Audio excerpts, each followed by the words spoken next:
Hi friends, and welcome to my YouTube channel. I'm so excited to finally be making videos for YouTube of my travels and my life in India and the other places that I explore. So I figured a good first thing to do would be to make a little video for you guys, kind of introducing myself and explaining a little bit of my story for those of you who are just meeting me or don't know a lot about me. So with that being said, hi, I'm Sierra and I'm 27 years old and I'm from North Carolina in the United States of America. I feel like my entire life story is pretty interesting, but I'm just gonna take you guys back to about 2019, 2020, so you kind of see how this whole travel and living in India thing unfolded for me. I knew from pretty early on in my schooling that I probably wouldn't go to traditional university the way everyone else did. It never really interested me, and I kind of felt like there was nothing that I could go get a degree from that I would actually kind of like to pursue for my life. So when I graduated high school, I started working at a smoothie place in my town, and I enjoyed, spent time with my friends, and then we all started getting a little bit older. I did a couple different things after graduating besides just working at the smoothie place. I was a tattoo apprentice for a while, went to Aruveda School, which is kind of where the whole story of me and going to India kind of starts. So I'll take you back to 2019. I decided that I was going to take a Aruveda wellness program that was in Asheville. Asheville is the mountain area of my state, and I've always loved it, even when I was a child, because it's kind of where all the open-minded, nature-y, free-spirited people are. So I had signed up for this year-long Aruveda course, which involved me going up there once a month and then weekly classes and video calls with the teachers, and that was kind of the flow of the learning. When I would go up there for school, I would stay with some friends on a farm animal sanctuary, and so I was really happy because anytime I went up there, not only was I going up there for Aruveda school, but I was also able to see some very dear friends of mine. So the program is going, everything's going good, I'm loving it, we're all loving it, we're becoming close with each other, we're all looking so much forward to these weekends to come together in Asheville. Some people are like me and they're driving from the same state, some people are driving from states away. There were a few girls that would drive like 6 to 8 hours to get to our classes. It was such an awesome program and I loved it so much because it's Ayurveda, so it's the sister science of yoga.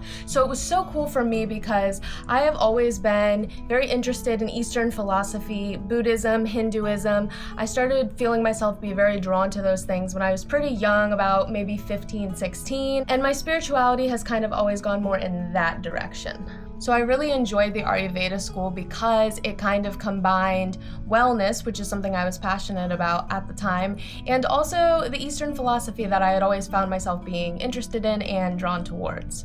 And then in December and January-ish of 2020, COVID came and started this it ravaged the world, it changed everything. And in the blink of an eye, our program changed as well. We could no longer gather in Asheville anymore, and I think for a lot of us, the camaraderie and the community of going up there and being together was such a big part of it for us that it was really hard. So we had to stop gathering in person. We finished up the course online. Luckily, we were able to go and have our graduation in, I think it was June of 2020 together, and that was nice. But at that point, I had just gotten a degree to be a wellness counselor, which was amazing and I wanted to do that. But then at the same time, a global pandemic had just smashed and was ravaging the world. I didn't feel comfortable at that time telling people what they should do with their health, because I feel like health is a very personal journey to a lot of people, and I'm like, who am I to be telling people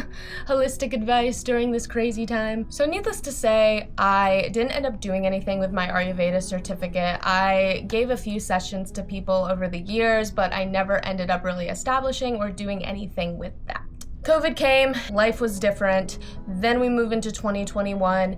At least in the US, toward the middle of 2021, it kind of started to go down. Things kind of started to liven back up. And I was completely lost. I didn't know what to do because I had spent this 1.5-ish year time period thinking, oh yeah, I'm gonna do this Ayurveda course and then I'm gonna be an Ayurveda counselor. And then boom, COVID came, ruined everything for me, and I had no clue what I wanted to do, but I really desperately craved community. Ideally, I would have loved to move to Asheville. I really liked the community up there. I had some friends that lived up there at the time, and I really just liked the vibe and the people and the mountains. The problem is the job situation there was hard at the time. already, and that was before COVID. So then I somehow started to go to some yoga events in Charlotte, which is a lot closer to where I live. I actually really was enjoying myself. I was enjoying the people I was meeting. I was enjoying being in community and around people who were kind of into similar or the same things that I'm into. And I remember it was one night I was in a yoga class and I was bowed down in child's pose, and the thought, it struck me. I had the thought come to my mind, and I thought to myself, I could do this too. I could teach yoga. And by teaching yoga, then I could also share these philosophies that have been so important for me in my life. And I didn't know it at the time, but that would end up being a turning point for my entire life. I thought, yeah, I'll get my yoga certification and start teaching yoga. And then I was like, okay, how will I do that? I don't know how I stumbled across the idea of going to India, but somehow it came to me. And this wasn't the first time that in my mind I had thought about going to India. As I said, I had always been very inclined and very drawn to Vedic or Eastern philosophy. I was really interested in Hinduism. At that time, it wasn't as much in a religious way as it was just a curious spiritual way. And so I thought I could go to yoga training in America, which is just gonna be on the weekends and I'll still have to work and live my life and be stressed, or I can go to yoga training in India for an entire month, be fully immersed, and get to have this cultural experience that I had already been wanting to have. I was lucky enough that my job at the time at the smoothie place was like, yeah, go, we wanna see you thrive, see you succeed, you need to go. My family and my friends were like, you should absolutely do that. And so I made the decision in my mind, okay, yeah, I'm gonna go to yoga teacher training in India. But the next question was, how in the world am I gonna do that? Because at this point, we're sitting at October of 2021 and I don't have a passport. We're at the tail end of COVID and everything is super backed up. So how in the world am I going to get a passport? And then I somehow convinced myself mentally that I should go for January of 2022 and I should start my new year off in India. And of course, once I got that thought in my mind, I wanted to do that so bad. But again, because of COVID, I thought there's no chance I'm getting a passport before 2023. So I got my picture together, I got the paper together, all the documentation, I went and I applied for the passport. I did pay to expedite it, and the average time with the expediting was 7 to 12 weeks. So at this point, I was like, it's kind of just at the mercy of God, let's see what happens. 2.5 weeks go by, 2.5 weeks went by. And I got that passport in the mail. And it was in that moment that I knew, and I have a video that I'll insert right here of me being super emotional, because I knew in that moment, I'm gonna go to India. I'm gonna do this, and it's gonna be the adventure and the journey of a lifetime. So then, end of December rolls around, I pack up my stuff, I get on a plane, and I go to India. I get off the plane at 10 o'clock at night. The yoga school had arrived for someone to bring me from Delhi to Rishikesh, and I was in a cab at 2 o'clock in the morning in India on my way to Rishikesh. I can still remember vividly in my mind the first time I saw Ganga Ma. I had been seeing videos of people in Rishikesh traveling on YouTube since I was 14, 15 years old, and now all of a sudden here I am, here in this place. Even thinking about it makes me emotional. And then, all of a sudden, at like 3 o'clock in the morning, the cab drops me off at a yoga school, which was not the same name as the yoga school that I had signed up to go to. A guy comes, takes my bags, puts me in a room, closes the door, boom, I'm there, I'm in India, and I'm alone. And I'm looking in the bathroom. I didn't know nothing about a bucket shower. I didn't know nothing about a geyser. I didn't know there wasn't internal air and heat. Everything I thought I knew about how the world was is totally different here. I remember the next day, once I finally worked up the courage to talk to someone, I was like, how do I make there be hot water? Is there hot water? And he was like, you have to turn on the geyser. I had no idea what in the world he was talking about. And I'm just there, I'm in it. That month being there changed my entire life. About a week into the program, I actually lost my cell phone. I was on the back of a bike trying to pay the school. I put the phone in my pocket. Somehow it had came out. Boom, all of a sudden, Sierra, India, no cell phone. It was actually really interesting that that happened, because my whole concept with going to India in the first place was I want to let go of all my attachment, all my material attachment to my possessions, and then boom, phone's gone, okay. So it was honestly poetic in the way that it happened. I ended up having so much better of a time because I was fully present. I didn't have a cell phone. I had to borrow a classmate's watch to have an alarm to wake up in the morning for the classes because, I mean, what else am I supposed to do? Normally I'd set it on my phone. The phone's gone. They took me to the police station to file a report and they were like, yeah, maybe someone will give the phone back.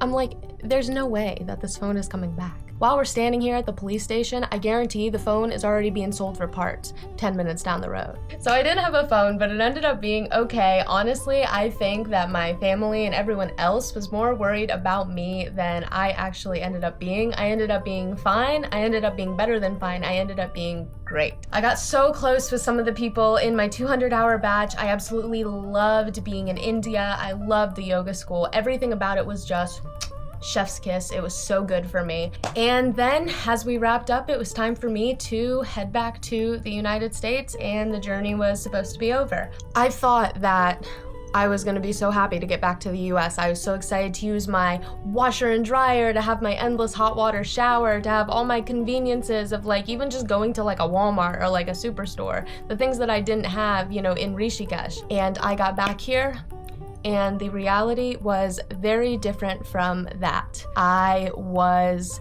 so sad. I felt so depressed. I felt like I had just found a place where I felt more like myself, or that I unlocked a version of myself that I had never witnessed before. A version of me that was better, a version of me that I liked more, a version of me that was happier. And now all of a sudden, I'm back and it almost feels like it was just a dream and it never happened. And that was when everything really got shaken up for me because I knew that I couldn't just stay here in the US and not go and experience that again. And so my entire life from then became about how to go back to India.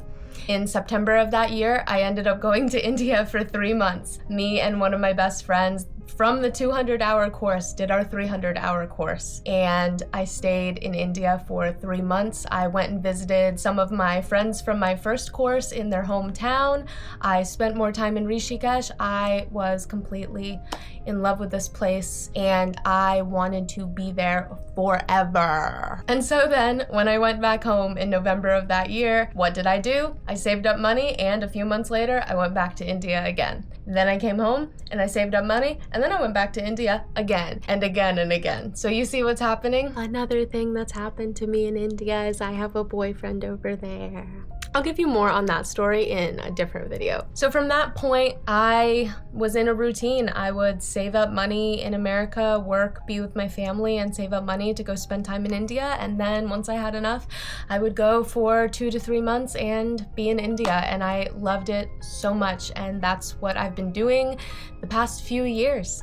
I fell so much in love with India that I honestly forgot that anywhere else in the world existed, and I forgot that there were other places that I wanted to see as well. Everything once again got swirled up, this time last year, because India actually has a 6-month per year limit on tourist visa, so you can only spend 6 months of the year there as a tourist. I actually had an American friend that I met in Rishikesh just earlier that year reach out to me and say, hey, I'm gonna be in Bali in September, you should come out. And I asked my dad, what do you think about the idea of me going to Bali? And he said, yeah, you need to do that. So yeah, I did that. So then all of a sudden it goes from, oh, I'm going back to India this fall to, I'm going to Bali. And of course I get to Bali and again, my life has a new sparkle, a new glimmer, and I remembered that I have been loving India so much, but I forgot that there's a rest of a world that I can explore. So I spent 1 month in Bali. I loved it so much. I'm actually considering going back to Bali again this fall. So I spent a month in India,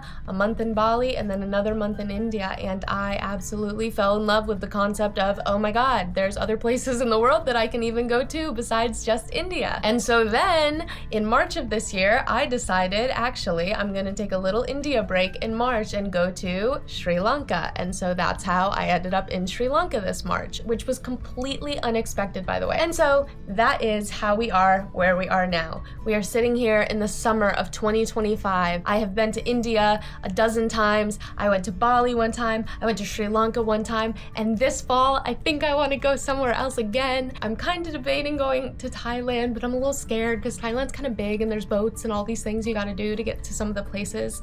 And I kind of wish that I could have someone there with me, but I'm not ruling it out completely because it does look so beautiful. I'm in my brain kind of going back and forth about what I want to do, but I will be going back to India in September, right at the beginning of September, and I am super excited about it. I'm super excited to take you all along for the journey with me. I have been making, you know, little vlogs on Instagram Reels and on TikTok, but I feel like with this I'm gonna be able to show you more kind of in depth about everything I see, everything I hear, everything I do. So I hope that this video has been helpful in you getting to know a little bit more about me and how I ended up in the situation, in the routine, in the lifestyle I am.